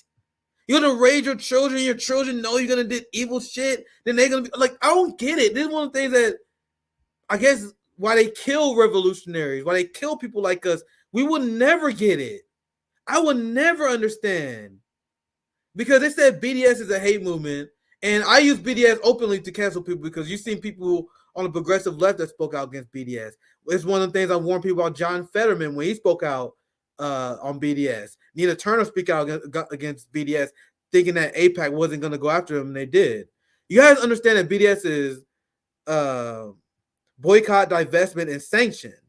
So they condemn violent resistance, even though Palestinians have the legal right to resist. You have a lot of people who are pacifists and they condone or they condemn any sort of violence resistance, even if it is condoned by the law. So more of the institutionalist establishment types, even they support this idea where you go after them in a peaceful way, in an economic way. And the Zionists say you can't even do that. You guys realize even before October 7th, this is one of the things I used to argue against people when they used to say the right wing still were free speech. I said, bro, Ron DeSantis is banning BDS right now. So they condemn Hamas. You guys realize the strategy the establishment does? They condemn Hamas and they condemn the legal, rightful resistance that Palestinians have. And then at the same time, when the less radical part of the Palestinian resistance use economic pressure, which is legitimate, when you go after businesses that fund apartheid, and then they say that they're evil too. You can't protest like this. You can't protest like that. You can't protest over there. You can't protest anywhere. You can't protest on the boat. You can't protest on the float. You can't protest on the bar. You can't protest from afar. You already know your boy got bars. I had to drop Dr. Seuss. Like, they don't want you to vote. They don't want you to protest Zionists anywhere, no matter what they do.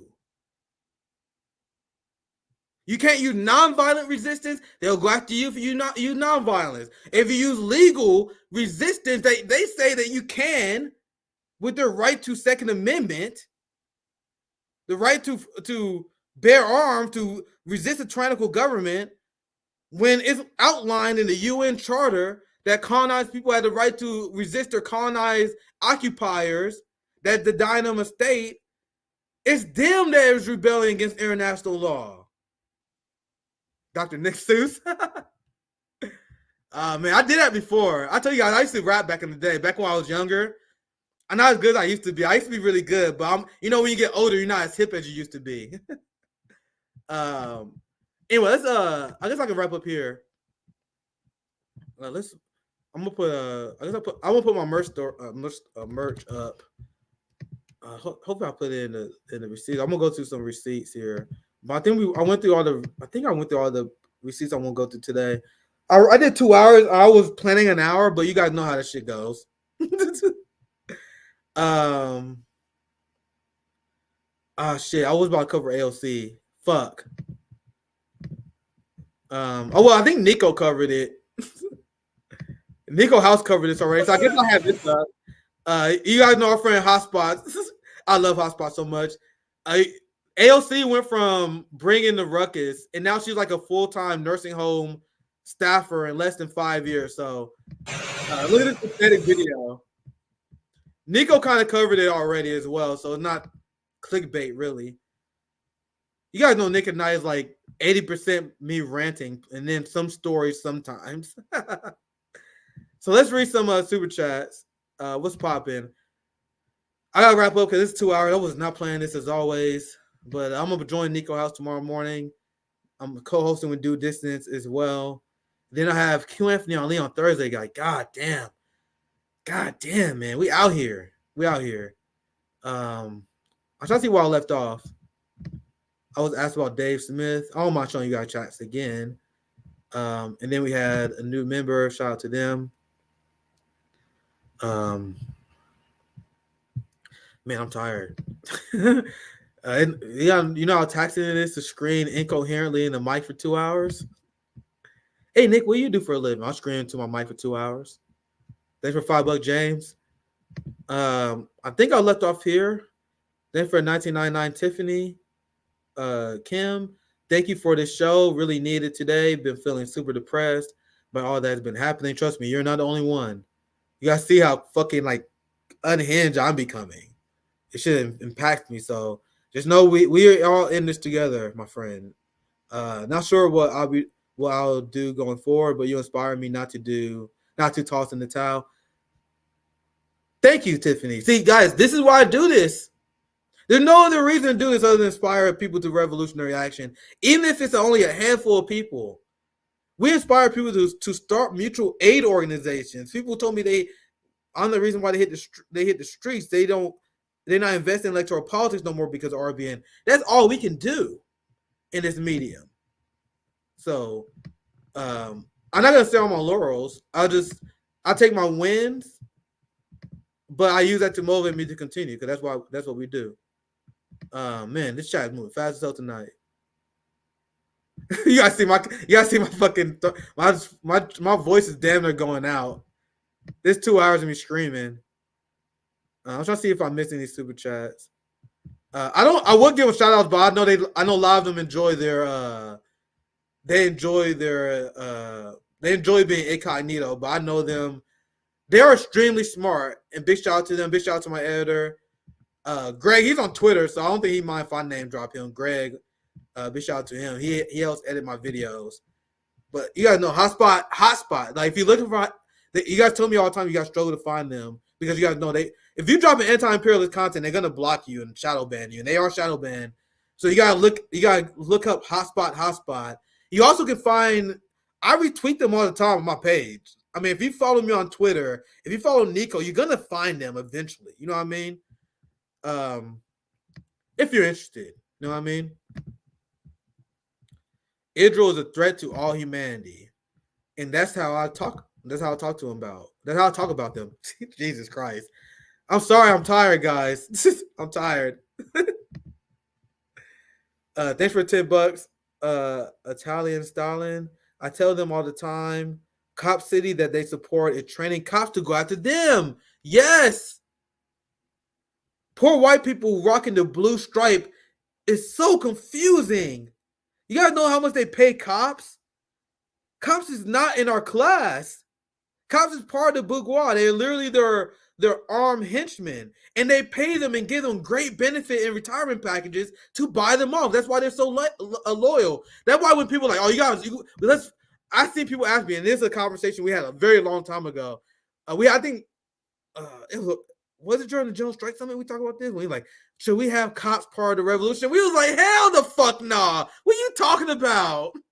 They would quickly evict a single mother on an order of a landlord in the state. They are not to be trusted, and they are part of the bourgeois. If they want to be class traders, they want to quit their job, and they get fired for leaking some shit, and they want to join the movement after that shit, they are welcome. But not as you have the badge. And that's why I look down at these poor whites who think they're anti-establishment, but they support the blue stripe. The fuck is wrong with you people?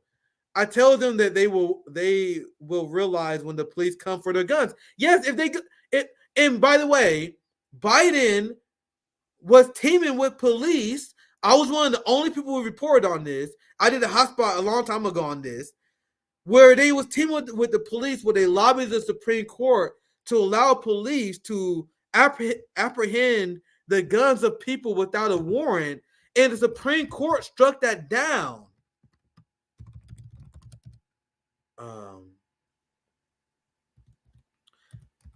And you got Biden arguing that search warrant not needed. I'm gonna show you. I'm trying to see if I can find this receipt because I did a hotspot video on this a long time ago. You guys have no idea how crazy. You had the Supreme Court that literally blocked some of the most craziest shit that Biden tried to do. And guys, if the Supreme Court didn't do this, who do you guys think will be the ones that will be apprehending the guns? I'm assuming this is it, but I did a hotspot video on this a while ago. You had the Biden administration that was lobbying this. Maybe if I search my Twitter, I can find it. You guys know I try to show you guys receipts because you guys know I'm not making shit up.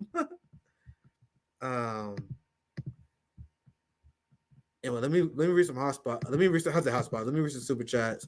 It's getting late. I could try to find it later, but I covered this before.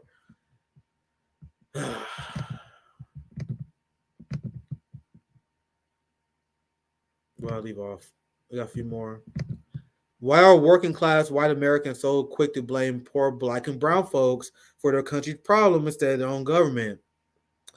You guys know how much I got shit because I wasn't going along with the migration psyop bullshit. There are people who still agree with me, who don't cancel me, who still don't agree with me when I do that. But to me, there's nothing more pathetic, and I said it many times before, and it's something that you may or may not relate to as a white American. But to me, there's nothing more pathetic than black and brown people fighting each other for massive scraps. When I know how much they stole from us, I know how much they spent on empire, and we beg for scraps. And then they are the same people who, instead of calling out the ruling class, they rather demonize illegal immigrants who are only here because of the United States sanctions regime. So they supported foreign policies that destabilize the global South, that implement sanctions that destabilize their entire region, and then they want us to fight each other over the consequences of their actions and want us to believe in the scarcity myth. I had a debate with that. I was on the Libertarian channel. I had a friendly debate with that before. It was another channel. It was a while ago. Not that important though. While I was talking about this, they move on because I'm tired. Thanks for 1999.